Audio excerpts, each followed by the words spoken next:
The novel was inspired by true events.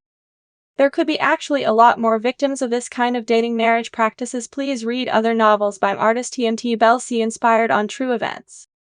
And the whole story honestly is just unbelievably mind-blowing, so please read and listen it as well in the ebooks. Podcast by artist TMT Belsey. Welcome back. Happy to have you with me today.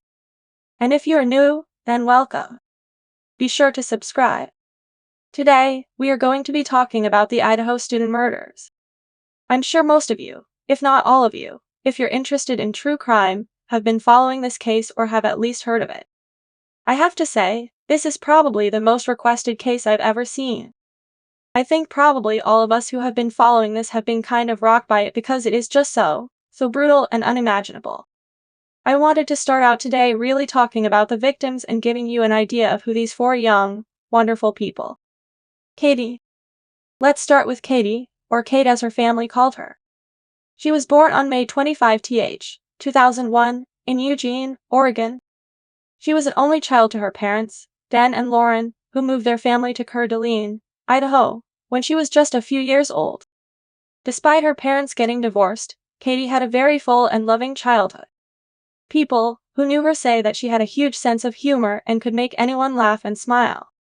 She was a bright person and just had a light about her. As her friend said, this little blonde girl had a zest for life, loved to laugh, and loved the people in her life.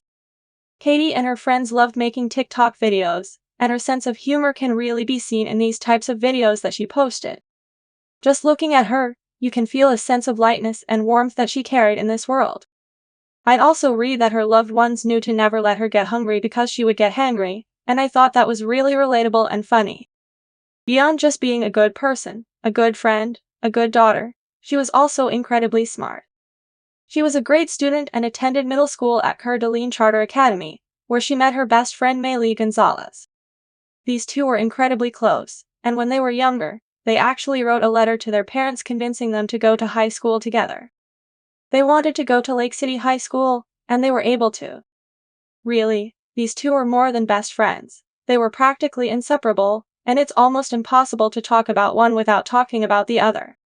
Maylee's father even says that the two were more like sisters than they were friends. Where one of them went, the other followed, and that included their decision to attend college together. They ended up at the University of Idaho.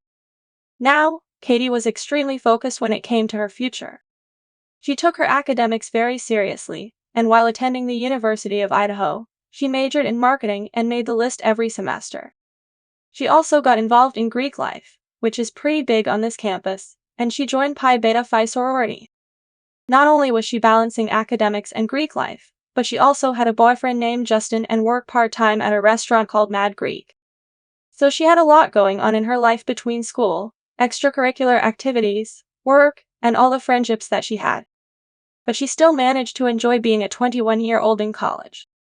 Katie was still trying to figure out what exactly she wanted to do in her life, what she wanted to do after she graduated, but one thing she wanted was to be able to stay near her best friend Maylee Gonzalez. Maylee.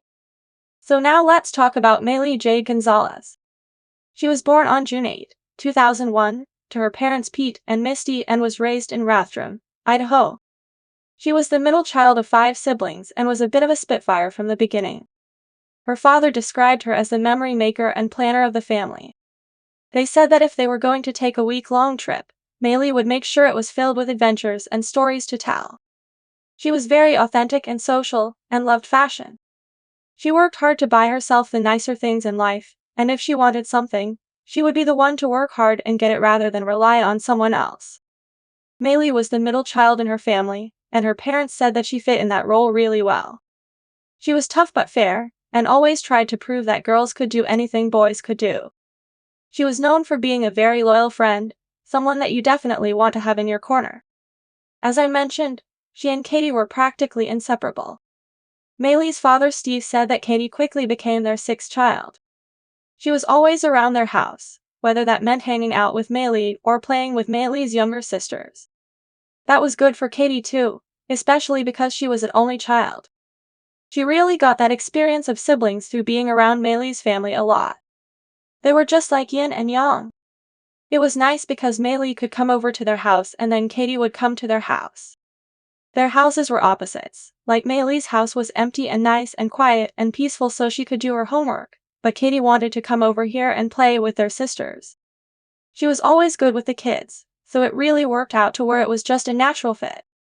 While she was attending the University of Idaho, Maylee majored in general studies and had an interest in possibly becoming a teacher, although she wasn't completely sold on that yet. So, she was still figuring out her life as well. And both of them thought that they had their whole lives to figure that out. So Maylee was also a part of Greek life. She was in a different sorority than Katie. She was an Alpha Phi. Because of an internship she was working on, Maylee had lined up an IT job in Texas after graduating. Like Katie, Maylee